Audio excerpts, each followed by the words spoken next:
ازيكم عاملين ايه؟ نزلت عشان اشتري الموب ديت. لقيت نوعين من الموب منتشرين جدا جدا، ولما جيت اسأل عن نوعهم كانوا الاتنين صنع صيني وكانوا في حدود 200 جنيه. اما التركي كان في حدود 500 و600 وتكلفة عالية جدا، عايزة ميزانية تانية خالص. بالنسبة لي جبت اكتر اتنين موب في السوق، وتعالوا هعمل لكم مقارنة ما بينهم. دي اول موب ما بينها، بتتفتح كده زي ما انتم شايفين كبس. مجرد ان انا بشيلها وبحطها من على الجناب بيجي معاها 2 فوطة مايكرو فايبر، ودي العصاية بتاعتها. لما باجي بركب الفوطة بنصح ان التلات جيوب دولت يتحطوا، لاني لما جيت ما حطيتش الجبل في النص وانا بطلع الموب وبنزلها بتتني معايا، وده طبعا غلط، هتبوظ منك. فبتحطي الجيوب بتاعتها زي ما موضح في الشكل قدامك كده، وتقفلي عليها وبتبقى مثبته جدا جدا. ولو عايزه طبعا تغسليها بتشيليها، تفتحيها من الجنبين وبتشيليها وبتغسليها في الغساله او على ايدك او ايا كان. اما بالنسبه للعصايه بتاعتها فهي كانت عباره عن اجزاء وبتتركب زي ما انتم شايفين كده، زي حلقات، وبتركبيها تفكيها وتركبيها كده. عايزه اقول لكم في الاستخدام مفيش مشكله قوي، يعني وانتي بتلفي الممسحه يمين وشمال ممكن تتفك منك، بس مفيش عائق كبير قوي يعني ان انا ما تخليني سبب ان انا ما اجيبهاش. فيها سدادتين من تحت يمين وشمال، السدادة معمول من السيليكون قوية شوية بحيث انها تمسك المية، فده شيء كويس جدا معايا. اما بالنسبة لنوع وخامة الجردل فهي خامة كويسة من البلاستيك القوي، مش سهل ان هو يتكسر، يستحمل ويشيل المية بجودة كويسة. زي ما انتم شايفين كده، هنا انا كنت بركب الاتنين السيليكون فكانوا جامدين شوية، غير الموب التانية هتشوفوا دلوقتي الفرق ما بينهم. ولما جيت احط، هو بيبقى من فوق فيه فتحتين، في دراي ووش. في الوش ديت ان انت بتحطي فيها الميه والمسحوق، اللي انت مثلا لو هتحطي كلور او هتحطي مثلا داوني، بتغسلي فيها الموب، والناحيه التانية ان انت تعصري الموب. دي كانت الموب التانية اللي انا لقيتها ترند جدا وفي معظم المحلات برضو. وتعالوا اول فرق هو الايد التانية كانت في النص، لكن دي كانت على الجنب، فانت لما بتيجي تشيليها فهتميل لقدام. وعايزه اقول لكم ان الحته اصلا اللي قدام دي هي فيها المنطقه الجزء بتاع الوش اللي بيتحط فيه ميه، اصلا المفروض تملي الميه للاخر. فتخيلي لما انت برضو تيجي تشيليها، الميه هتبقى تقيله على قدام، فده يمكن عيب خلاني برضو ايه الاحظه ان مش هتبقى مريحه شويه في الشيل، بس مفيش مشكله. لكن الفرق ما بينها وبين التانية في طريقة فتح الجردل، هي بتتفتح عن طريق زي 2 لوك كده من الجناب، ودي كانت احسن في الفتح والقفل. يعني انا التانية العيب اللي فيها الفتح والقفل بتاعها الكبس ده ما ريحتيش قوي، لكن ديت كان عبارة عن زي لوك بتفتحيه.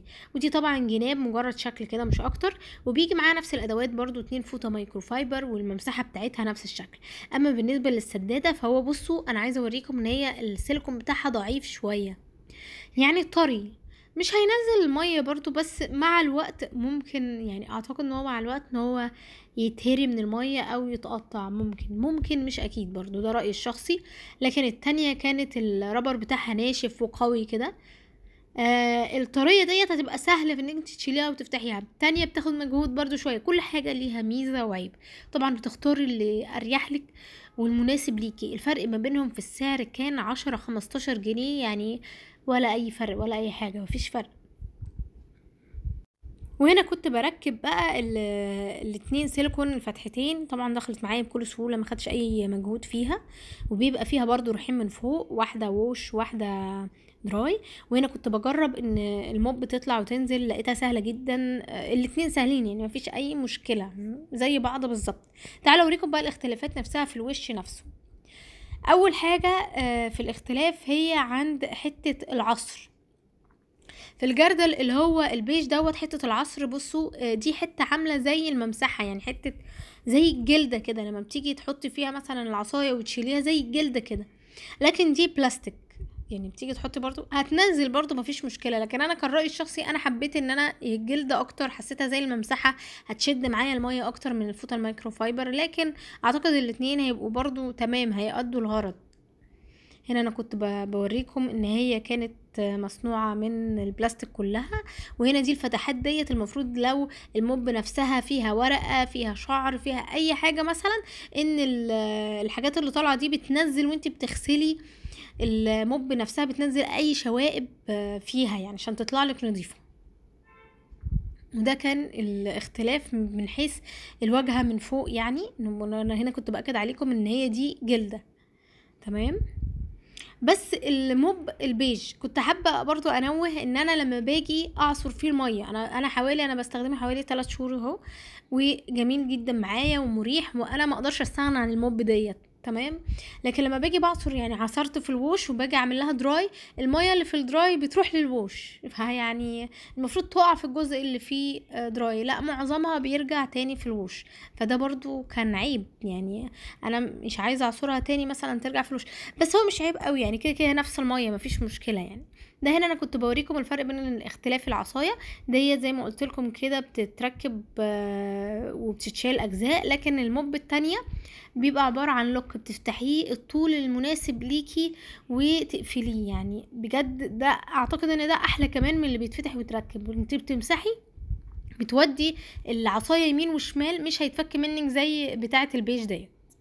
لكن برضو مش عيوب قوية، ما اقدرش ان انا مثلا اجيب البيج. يعني انا بالنسبة لي اخترت البيج، حبيت البيج اكتر علشان بس مجرد الحتة بتاعة الجلد دي عجبتني جدا، وحسيت ان انا فعلا عاملة زي الممسحة. لكن الاتنين هيبقوا كويسين جدا، لو حبيتي برضو تجيبي التانية هتبقى تمام. هنا بقى كنت عايزة اوريكم طريقة المسح فيها وهتشوفوا النتيجة، وهل هي هتشفط المية وتسيب لي المية الدنيا تمام ولا ايه.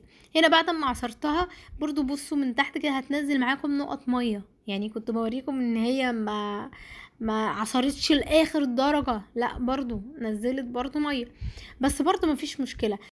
ولو تلاحظوا ان انا مش ماليه الجردل لحد الاخر ميه، فهتلاقوا نص فوطه الميكروفايبر بس هي بتتملي ميه، فبعكس الناحيه التانية وبنزلها عند منطقه الووش وبغسلها برضو مفيش مشكله.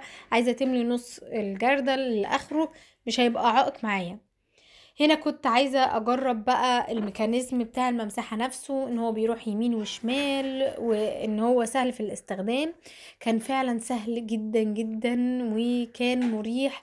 احلى حاجة في الموب ديت ان هي ما بتسيبش وراكي اي فتافيت صغيرة، يعني اي شعيرات زي الموب العادية التانية اللي هي الشراشيب ديت كانت بتسيب فرافيت وشعر وكده.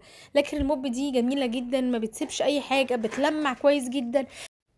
العيب بس اللي فيها لو في اي بقعة او حاجة لازقة شديدة جدا في الارض ما بتعرفش ان هي تشيلها بسهولة، زي مثلا مقارنة بالشرشوبة او بالمنتجات اللي هي نازلة حديثة زي الشرشوبة اللي هي بالدوارة دي.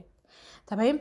فهي مجرد في التلميع وان هي تشيل حاجات بسيطة من على الارض هايلة جدا وممتازة. الميكانيزم بتاعها حلو جدا، يمين وشمال، وبتلف معاكي بتنزل تحت الاماكن الضيقة. استخدامها بجد مفيدة جدا في البيت، انا ما ندمتش نهائي ان انا جبتها، ولو كنت يعني كنت اتمنى ان انا اعرفها من زمان يعني. هنا بقى كنت استخدمت ان انتي تقدري ان انتي تعصريها وتحط تلمعي بيها، وتقدري كمان ان انتي مجرد ما تنزليها في الوش تنزليها في الايه في الارض بالميه بتاعتها.